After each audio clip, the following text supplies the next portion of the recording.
Thanks for joining us tonight on another episode of the Racing Report. I am so happy to be here sitting again with Cambridge City's own Presley Sorah here for his second time actually on the Racing Report. Not only is it the first repeat interview we've ever had on this show, but it's also in general the third interview we've ever had on this show. But still, I think that's great. That's a great deal. And Presley's joining us today because he's recently announced that he's going to drive the ARCA Daytona 200 coming up here in February 14th.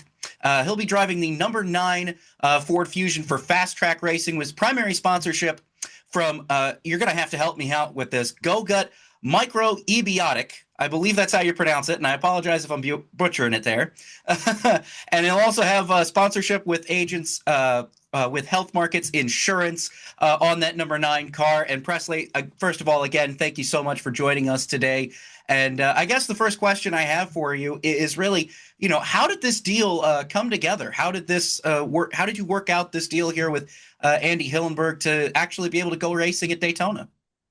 Yeah, so Andy and we've been working together for the last few years. So I started volunteering with his team in 2023 and traveling around with them and doing really anything that they would put me to work to. So I'd show up to the racetrack and if Andy needed a car pushed through tech, I'd raise my hand and I'd push it through tech.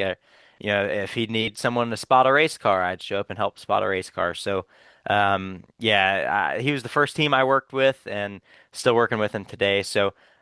We've talked about it in the past and talked about other opportunities for doing races together. And luckily, my partners, Go Gut Microbiotic and Health Markets, the agents there, they came together and they wanted to do Daytona. So Go Gut is actually based down in Port Orange, Florida, about 20 minutes from the racetrack. So they've always wanted to sponsor a race car at the big track, and I just so happen to have a race car with Andy. Hey, always good, getting that experience going in and volunteering. And this isn't your first start with Andy Hillenburg's team, Fast Track Racing. But I am curious to know, what is it like to work with him? Because I know he's so great with giving young drivers an opportunity and, him being Indianapolis based. I know you're not the first Indiana driver, who's your driver to race for Andy. What's kind of that experience like? What's he like to work for as a car owner?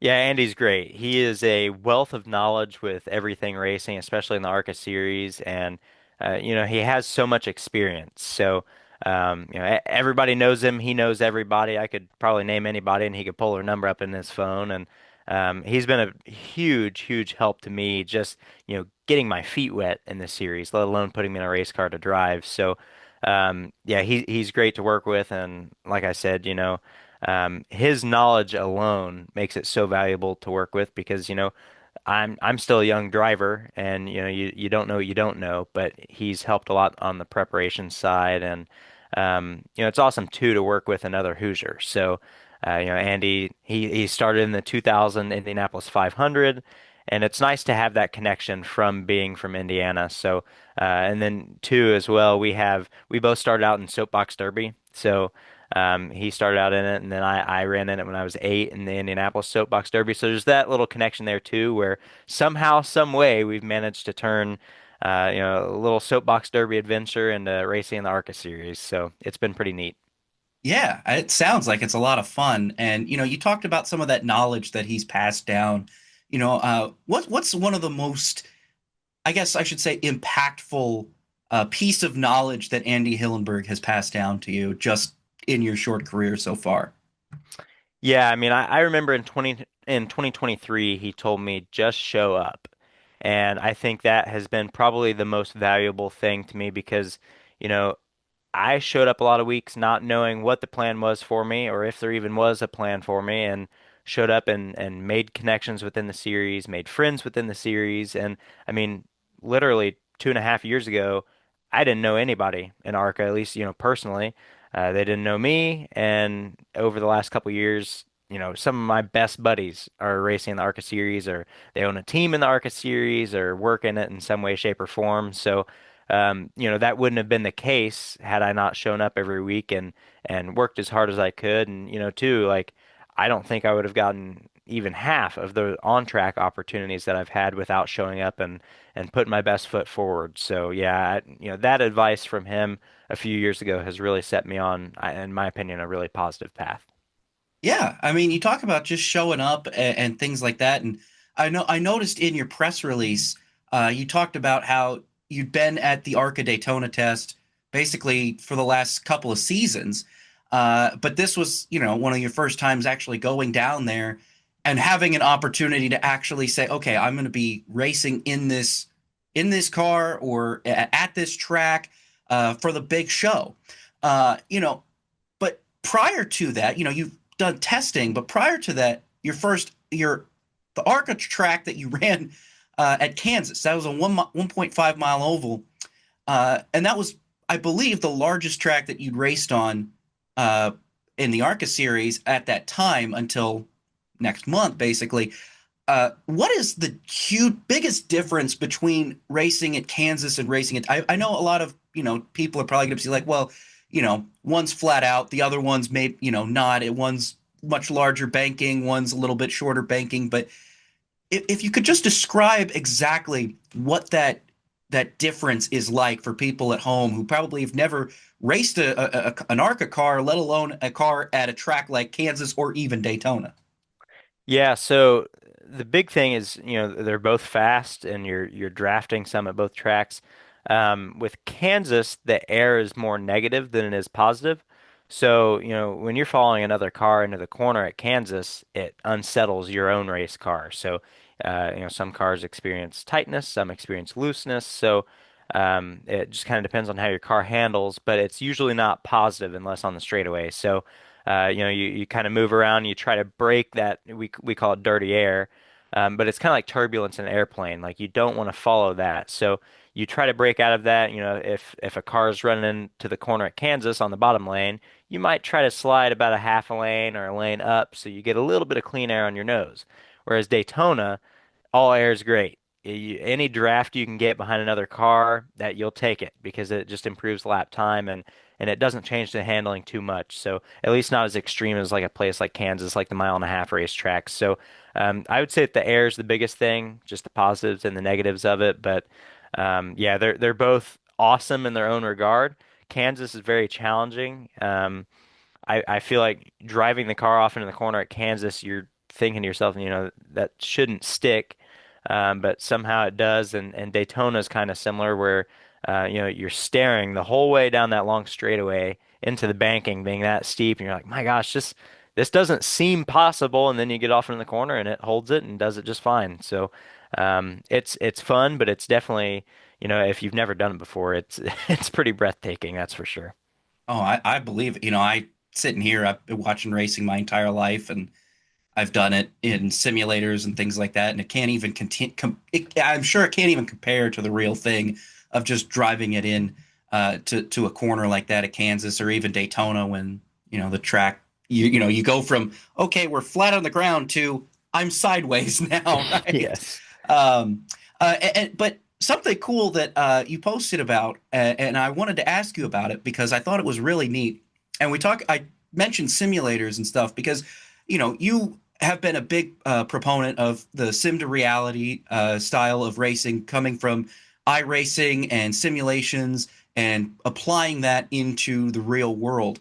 And something really cool that you posted about was winning the iRacing Rolex 24, the LMP2 class. Now, I've always thought people who do endurance racing and iRacing are probably the coolest people because I could never imagine that. Like I see Max Verstappen going out there and running, the Nürburgring 24 on in real life and then, in iRacing. What is that like to participate in an endurance race when you're entirely racing on iRacing? What is that like? I'm curious. Yeah, it's definitely different, that's for sure. So, um, the race that I did is kind of like the sim racing counterpart to the Rolex 24. So, it's 24 hours at Daytona. You've got the prototype like GTP cars, LMP2, GTD, just like you'd have in real life. But it's different as in, there's not somebody sitting next to you ready to hop on your simulator. Everybody's at their own location, their house or wherever they race from, and You do the racing kind of the same. I mean, you run 2.5 hour stints or a few fuel runs, and then hop out of the car, and then the next person switches in from their computer and their screen. But it was challenging. So we had all kinds of different weather conditions, which is crazy that the sim can even model that. But um, we started out and it was kind of foggy, and then about 3.5, 4 hours in, it started literally pouring like a monsoon. And so we ran about 5 or 6 hours in pouring rain all through the night. And then, we get to the day, and then the track gets hot and slick with all the rubber and everything on it. So it's a crazy balance over 24 hours where you've got changing conditions and different drivers in the car, and not only different drivers in your car, but different drivers in cars around you. So you have to get used to so many different driving characteristics and different speeds of people. But yeah, it was fun. My high side motorsports team and we ended up winning, and this was our second year in a row winning. We won in the top category last year, and then LMP2 this year. So we're off to the GTD cars next year to try to complete the sweep. Hey, and that's really cool because I've always, been curious how some of that communication works when it's like, all right, my stint's over, now I'm going to pass it on to you, and that person is not there. You just got to hope, okay, they're going to take over and it's all going to work out. And I've always been curious about that, so I appreciate the candid answer there. We're going to go ahead and take our first break of the show, probably our only break. We'll find out, depending on how long we talk here in this next segment.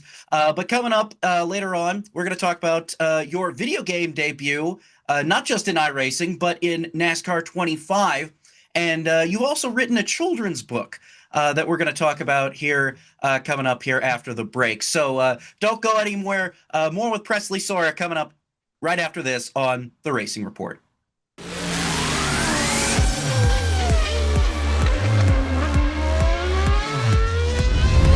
And welcome back to the Racing Report. My name is Rob Peeters, and I'm still here with Presley Sorah, Cambridge City, Indiana's Presley Sorah. If you just missed our first interview, please be sure to go back and watch it. We've already talked about with him once last year, and now we're getting ready. He's going to drive the ARCA Daytona 200 coming up in about a month's time for fast track racing and the number 9 car for Andy Hillenberg.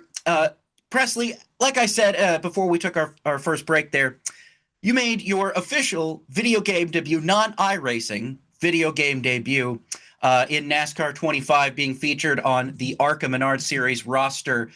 I have to ask, because that's got to be like the coolest thing, at least I think. It's got to be the coolest thing for any race fan driver to be included in is a video game, because that's, to me, what everybody wants to play. Everybody kind of, if you're a race fan, you're playing one of those games at one point. What was that experience like when you found out, hey, I'm going to be in the new NASCAR game?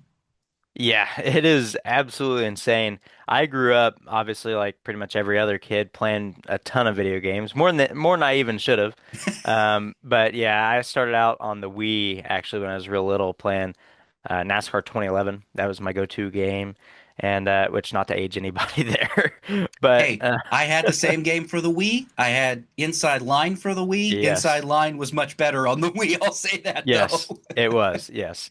But yeah, I started out on that, and my dream my entire life has been it's been racing in NASCAR. So that's been my number one focus. But at that time when you're a little kid like that, you're playing the video game, and you hope that that one day can be you. But I mean, it's not something that you're thinking is super realistic, because it really isn't, truthfully. But as time has progressed, and after all the hard work and everything.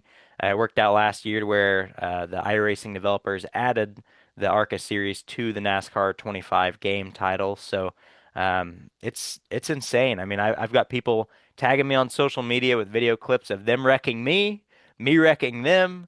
It's pretty crazy. And then the iRacing developers, they put in a really cool feature with social media. So when you race against like my AI, if you wreck me or if I wreck you, we can have like this little like back and forth between each other after the race. So, I've got people tagging me in tweets where I'm saying like, get off the track, bozo, and stuff like that to to their character. And I mean, it's pretty crazy. It's nuts to see, and it's cool that people can race as me, and it's even cooler that I can hop on the game and race as myself. So, yeah, it's something. I would say it's surreal. Nothing I would have expected, but something I always would have hoped for. Yeah, I mean, it's got to be cool to pop in a game and not have to create yourself in the game. You're Yeah. already there, right? Um, and in the same vein of that, I'm kind of curious to know. Like, I don't think they like scanned anybody, like they would do for like NBA 2K or something like that. But what was kind of like the process that you went into with iRacing, and what was some of the things that they asked you or pulled from you or whatever? Like, how did you work with them to kind of get your likeness and get your car, your sponsors, all that in the game? Yeah, so truthfully, they made everything super easy. I mean, they got my basic information and stuff like that, but as far as like all the artwork and everything, they just work with our own graphics team. So, like for me, my buddy Gavin Newton, he does graphic design through Runnings Racing Designs. He's from here in Cambridge City as well, and he does all of my graphic work. So, he already had the paint schemes and everything because he designed them for the real life cars. So, it was super simple. He just forwarded over the different logos and the car design itself, and my fire suit design and all of that. So yeah, they made it nice and easy for us, but it's cool to, get everybody involved and, aside from just me, him for his graphic work being in the game and then, my partners and everybody else that's on the car. So it's cool. I mean, like I said, it's more than just me. There's so many different people that go into it, so it's positive all around. Yeah. And I'm going to ask you this because one of my first impressions when I was playing NASCAR 25 was just how realistic some of those tracks felt. And I know that iRacing does a really good job with their laser scanning of tracks. I loved Rockingham. I still love running at Rockingham. What is your favorite track to drive in the game? Gosh, I don't know. I know a lot of people have found like super speedways challenging because it's so sensitive, but I think super speedway racing is always fun. The cool thing that the developers did is make it like it's not like a simulator, but it's also kind of like a mix between not being an arcade either. Like it's challenging at times to drive. So, not very forgiving either. Pretty hard to save the race cars. So, yeah, I mean, I like all the tracks. Super speedways are my go-to, but also like obviously Indianapolis Raceway Park, Indianapolis Motor Speedway. Regardless of what any physics are like on any game, those are my go-to tracks. Always like to be home. So, yeah, Yeah. those are my go-tos. Well, I love hearing that. And, you talk about when you were a kid growing up playing video games, and a lot of kids seem to do that nowadays. But something you did for kids that I thought was really, really cool was you wrote a children's book titled Racing Toward a Dream. Now, I just think that's awesome, first of all, to have a race car driver sit down and write a children's book, because I think as a kid, when I was a child, I would have loved to have had those, not just in my local library, but in my possession in general. What really inspired you to write Racing Toward a Dream?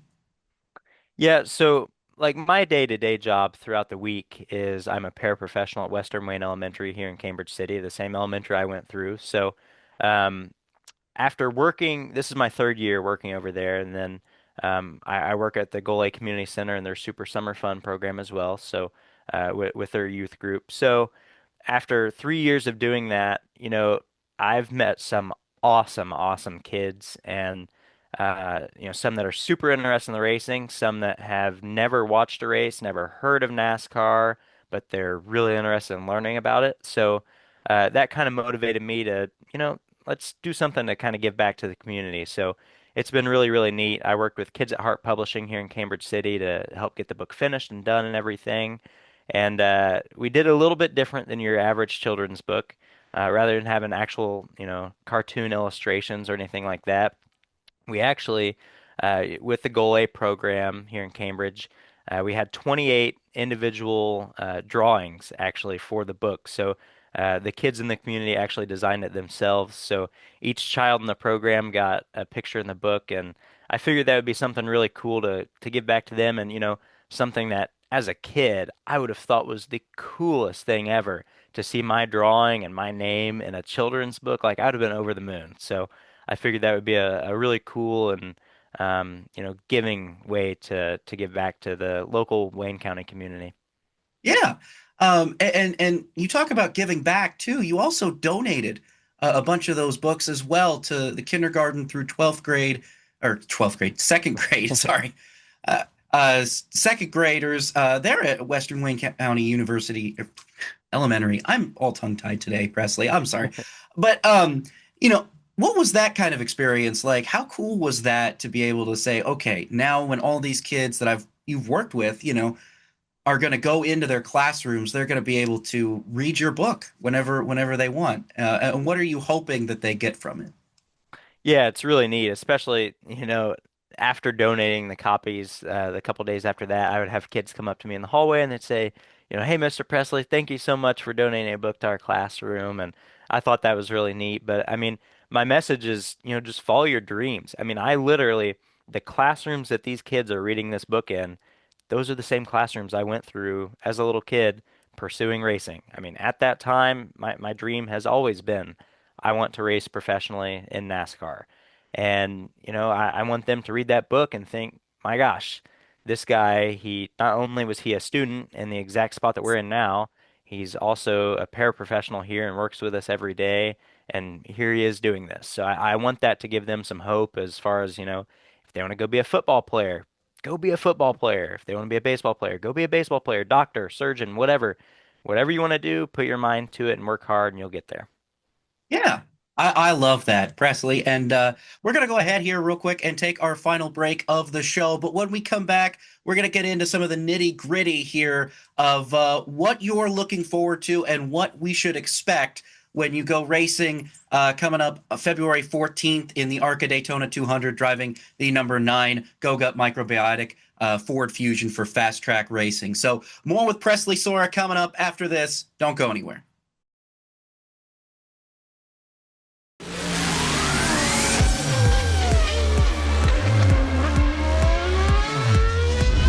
And welcome back to the Racing Report. Again, my name is Rob Peeters. I'm here with Presley Sorah from Cambridge City, Indiana. Presley, thank you so much for being with us so far on this show. I do have a couple of final questions for you here. Now, again, like I said before we took our break, you're set to race in a little under a month's time at Daytona. Uh, how are you preparing for that first real ARCA race at Daytona? And how prepared do you feel going into February's race? Yeah, I feel pretty good, especially having, tested down there the previous 3 years, including this past January.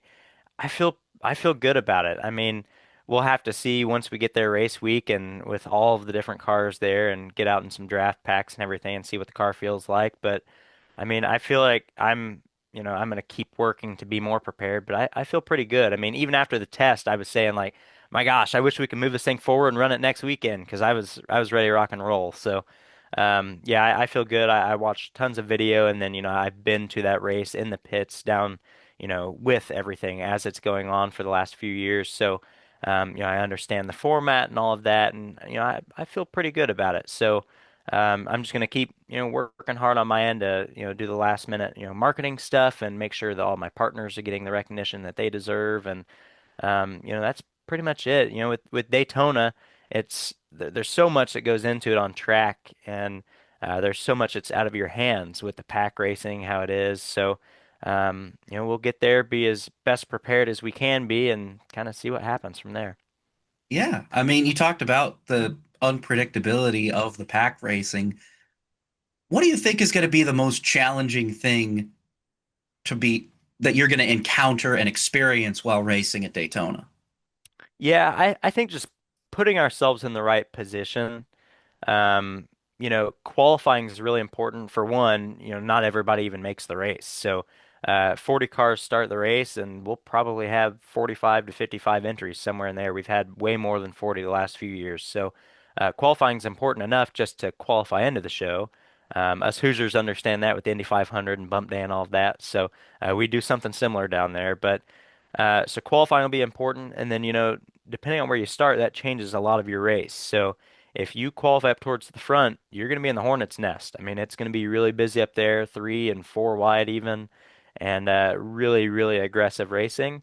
And if you qualify mid-pack on back, you might have a slower start to the race, which sometimes can be a good thing because you let the field thin themselves out up at the front as they tend to do, and just kind of work yourself forward gradually, slowly but surely.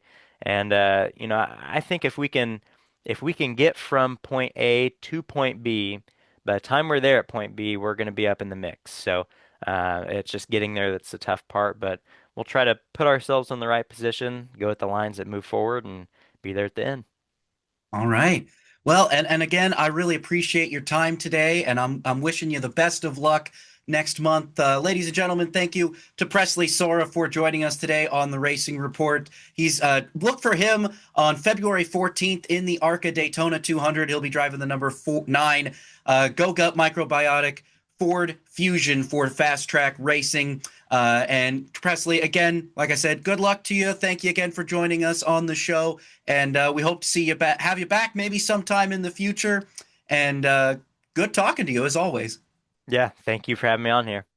All right, that's it for this week's episode of the Racing Report. Make sure to follow Presley on social media. He can be found at Presley Sorah. I can be found at rpeters33, and we will be back again next week with another episode of the Racing Report, breaking down all the news and notes in the world of motorsports. So for WTHR Plus, my name is Rob Peeters, and this has been the Racing Report.